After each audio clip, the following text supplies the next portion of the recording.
মঞ্জুর, এই যে প্রতিষ্ঠান, সে প্রতিষ্ঠানের নাম সততা, অর্থাৎ তিনি সততা ব্র্যান্ড দিয়ে তিনি যেভাবে আসলে তার যে অসৎ কাজ সেটির আসলে তিনি সীমা ছাড়িয়েছেন রীতিমতো। তিনি পানি তৈরি করছেন যেখানে তিনি তার ব্র্যান্ডে দিয়েছেন যে সততা প্যাকেজ ড্রিঙ্কিং ওয়াটার। সে পানি তৈরির পাশাপাশি তিনি তৈরি করছেন কি, সেটি হচ্ছে গাড়ির যে গিয়ার অয়েল, সেই গিয়ার অয়েল তিনি তৈরি করছেন যেখানে সততা ব্র্যান্ড ব্যবহার করছেন। এবং এই গিয়ার অয়েল তৈরি হচ্ছে যেটি দিয়ে, সেটি মূলত যদি একটু দেখাই, এই যে সামনে যে রং দেখছেন, অর্থাৎ এই যে রং, এই রং দিয়ে উনি আসলে গাড়ির গিয়ার অয়েলগুলো তৈরি করছেন, যেখানে আসলে স্টিয়ারিং পাওয়ার অয়েল নামে আসলে যেগুলো আসলে পরিচিত আসলে বাজারে। এবং সেই স্টিয়ারিং পাওয়ার অয়েলের চিত্র যদি একটু দেখাই, এই রং মিশ্রিত স্টিয়ারিং পাওয়ার অয়েল আপনি দেখতে পাচ্ছেন। অর্থাৎ এগুলোই কিন্তু বাজারে যাচ্ছে, যেগুলো গাড়িতে আসলে ব্যবহার হচ্ছে। তার মানে সেই যে গাড়িতে এই যে স্টিয়ারিং অয়েল পাওয়ার অয়েল ব্যবহার হচ্ছে, সে গাড়ির কন্ডিশন আসলে কি হবে সেটি আসলে আর বলার অপেক্ষা রাখে না। সে গাড়ি আদৌ কি আসলে কয়দিন সুস্থ থাকবে সে গাড়ি।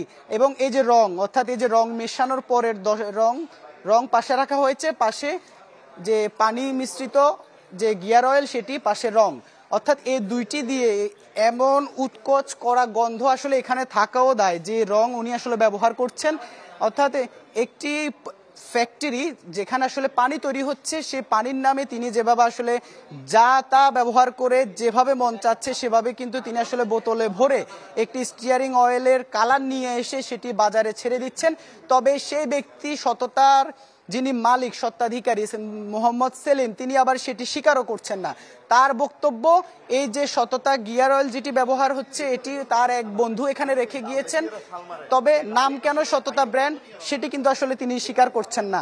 আমরা তার সাথে কথা বলতে চেয়েছি, কথা বলেছি, তবে এখন তিনি আসলে, আমরা একটু আগে ভোক্তা অধিকার সংরক্ষণ অধিদপ্তরের কাছে যদি একটু জানতে চাই, এখানে তো আপনারা মূলত এসেছেন ভেজাল পানির সন্ধানে, এসে গিয়ার অয়েল পেলেন, কি বলার আছে আসলে? এটা উনি অস্বীকার করার চেষ্টা করছেন যে এটা ওনার না। আসলে এটা যদি অন্য জায়গায় উৎপাদিত হতো, শুধু মোড়কজাত পণ্যটা, মোড়ককৃত পণ্যটা যদি এখানে পাওয়া যেত, তাহলে ওনার বক্তব্য কিছুটা হলেও নমনীয়ভাবে বিবেচনা করার সুযোগ থাকতো। আসলে সততা নামে এখানেই উৎপাদিত হচ্ছে, এখানেই প্যাকেট হচ্ছে, আর একসাথে পানির ফ্যাক্টরিও চলছে। তার মানে এটা ওনার প্রোডাক্ট, এখানে উৎপাদিত হচ্ছে, এটার সাথে এই প্রতিষ্ঠানই জড়িত, এটার মধ্যে আমাদের আর কোনো সন্দেহ নাই, আমাদের কাছে স্পষ্টভাবে প্রতীয়মান হয়েছে। তো এখানে দেখেন হাজার হাজার গাড়ি এখানে ক্ষতিগ্রস্ত হচ্ছে। তো আমরা এটা পরবর্তীতে পানির বিষয়টাও আমরা তদন্ত করেছি, পানিতে ময়লার বিষয়টা উনি অস্বীকার করার চেষ্টা করছেন, কিন্তু আমাদের কাছে মনে হলো আমরা ওনাদের কাছে যে পর্যাপ্ত ডকুমেন্ট চেয়েছি, ডকুমেন্ট উনি দেখাতে পারেননি। অর্থাৎ পানির উৎপাদনে ওনার প্রবলেম আছে, আর এটাও নকল উৎপাদন করছে, মানুষের ক্ষতি করছে।